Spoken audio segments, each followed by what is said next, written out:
Hello. I wanted to place this program in the context of one of my favorite yogic concepts. That's a tongue twister. And that is one of my favorite yogic concepts is the four aims and the four stages of life. So the four stages and then the four aims, the aim of each stage of life. The first stage is brahmacharya, age 0 to 25, and the aim of that stage is dharma.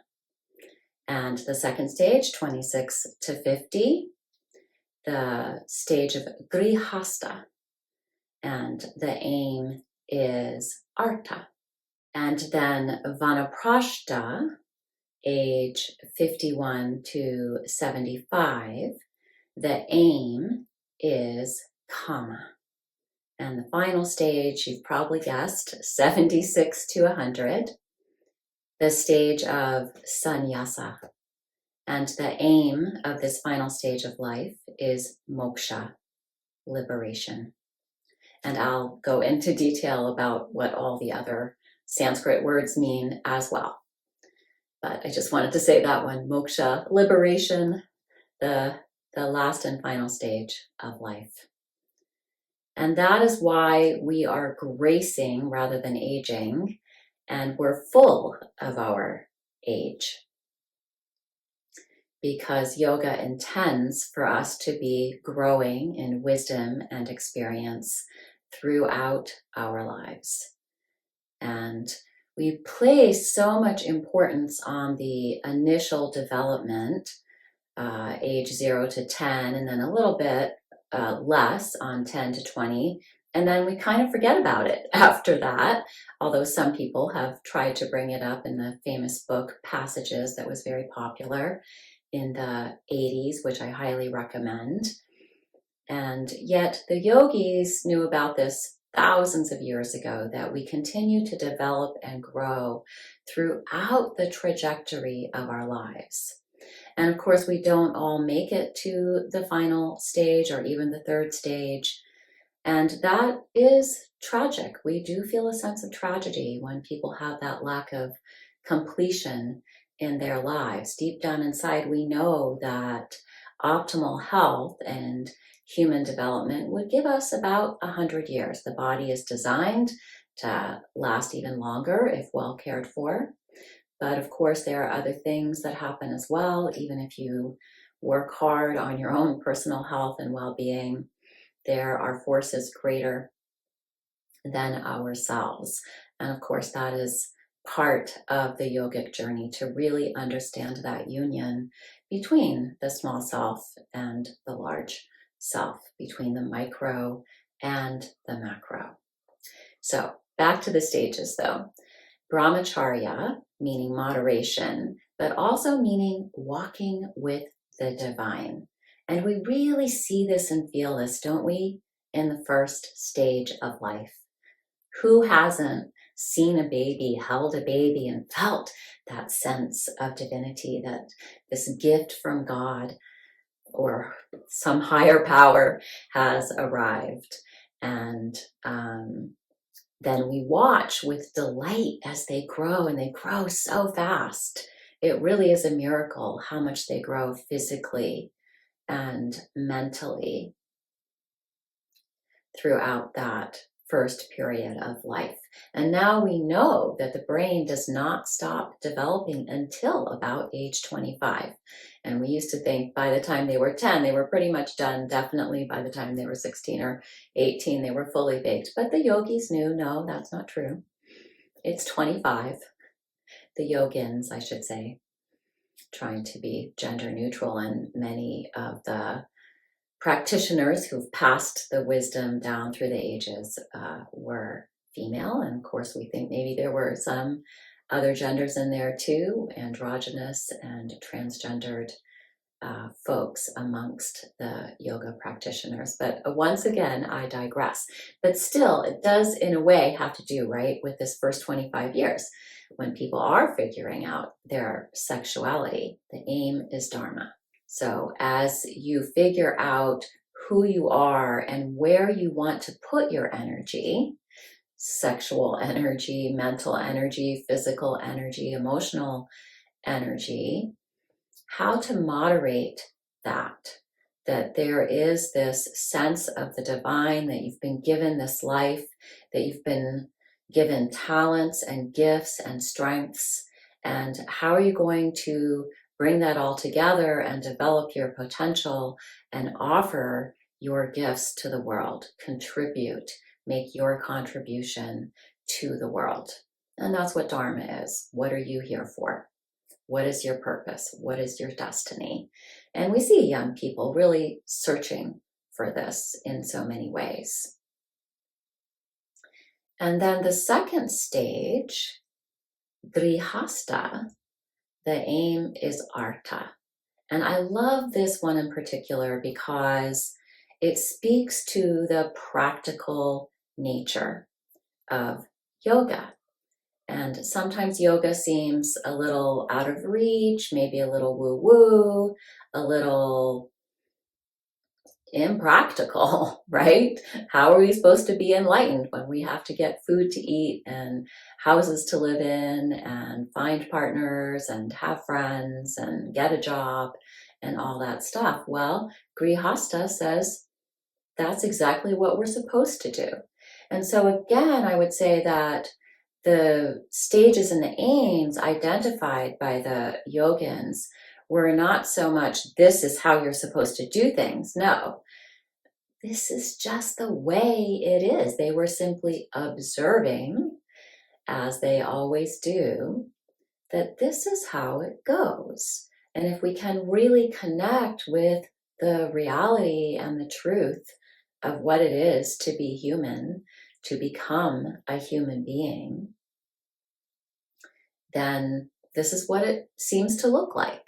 So from age 26 to 50, people really focus and they actualize their potential, but they also collect things. And Artha means meaningful wealth, meaningful wealth.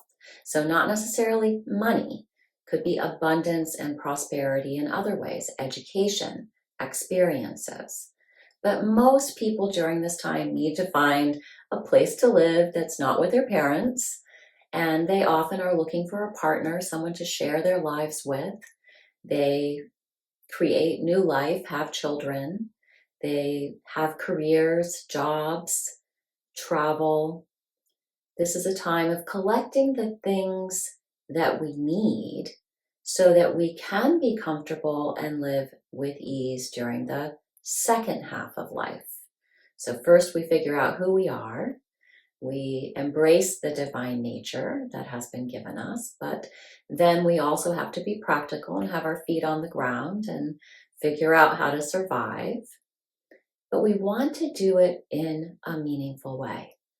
So it's all about making choices that have meaning, and we choose meaning over emptiness, or at least the yogins would encourage that. And we see what happens when people choose not so meaningful wealth, empty wealth. The nice car, the trophy spouse doesn't really cut it when you get to the third stage, and especially to the final stage.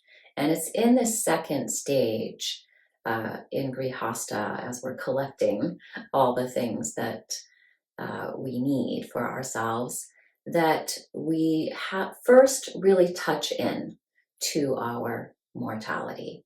We realize we need to make meaningful choices because we're only going to be here for a short time. Everything's temporary. And oftentimes there's a bit of a crisis over the impermanence, the nature of life being so fleeting. So we got to figure that out in that second stage. And if we do, if this all goes somewhat smoothly, of course, everybody has challenges and there are bumps. And I personally feel I was a little behind, that when I was 51, I wasn't quite at the Vanaprashta stage yet. I didn't feel that I was ready for Kama. So Vanaprashta means forest dweller. One more word about Grihasta. So Grihasta has the idea of householder. Again, this very practical sense in yoga that, yes, I'm going to try to meditate as often as possible, and I'm going to practice pranayama, I'm going to practice the ethics, I'll study the philosophy, but I don't have a lot of time for that because I have to work and live, and I need to have fun and have friends as well. So yoga's understanding that.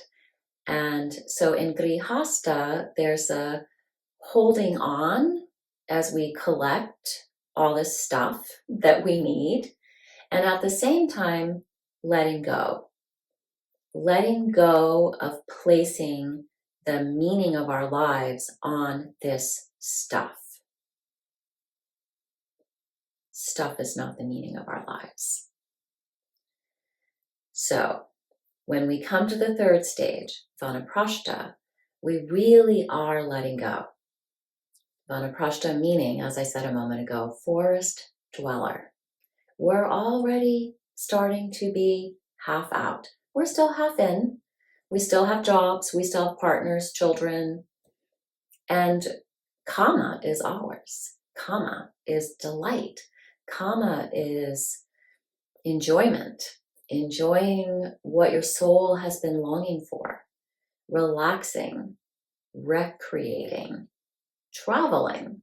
We see so many people at this time, age 51 to 75, beginning to really enjoy life.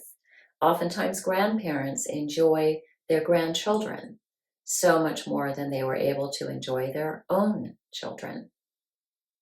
And while there may be some regrets around that, there's a certain wisdom that comes with gracing, where we begin to really forgive ourselves, let go of regrets, and again, this growing awareness of how temporary everything is, we begin to fully enjoy the present moment, to really be fully present now.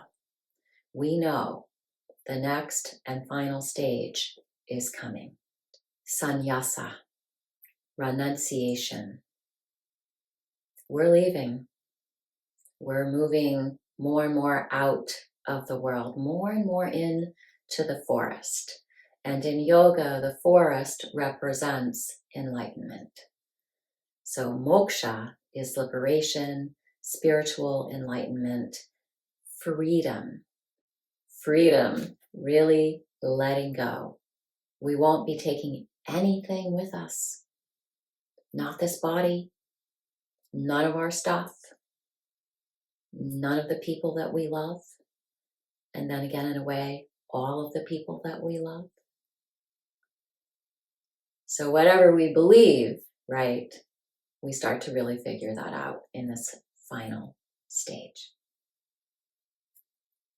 So although these aims are associated with each stage, so the stage of brahmacharya, the aim is dharma. The second 25 years, the stage of grihasta, gathering what we need and yet not grasping or striving around what we need. The aim is artha, enjoying this wealth, making that wealth meaningful, maybe focusing more on prosperity and abundance rather than wealth. And then kama, enjoying life in the vanaprashta stage, and then moksha, really experiencing freedom in the last stage of life. So all four aims are really always present. The stages are very clearly delineated. There is a chronological and sequential nature to the stages, and each stage is offered this aim in order to fully promote and support the realization of the stage. At the same time, those 4 aims are with us throughout our lives. All the way through, we are aiming for moksha, freedom from suffering, living with ease. And that's why we figure out our dharma. And then when we have figured out dharma, we can start to focus on artha. And once artha is complete, we can begin to really indulge in kama. But that dharma, of course, never ends. It is with us all the way through. And artha, we need it even when we're figuring out dharma and all the way through. And we want to experience kama all the way through as well. It's just that in these certain stages, there will be more of a focus in that stage on dharma, in this stage on artha, in this stage on kama, and finally on moksha. So, gracing age fully through the stages of life. Having these 4 aims to support us. Specifically focusing on one as we are in that stage, and at the same time on all 4 as we go through the wholeness of life. Namaste.